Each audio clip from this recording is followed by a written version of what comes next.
अस्सलाम वालेकुम नाज़रीन, नवां ॾिसी रहियो HR JDO न्यूज़ ऐं मां आहियां वज़ीर। ख़बर शामिल कयूं था काज़ी अहमद मां। HR JDO न्यूज़ जे रिपोर्टर मोहब जुणूजी।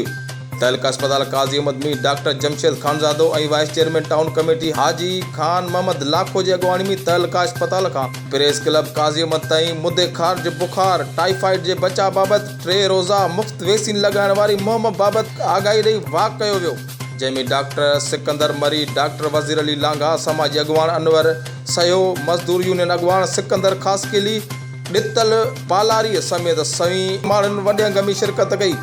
LHV ऐं ॿिया सिहत खाते जा मुलाज़िम पिणु मौजूदु हुआ।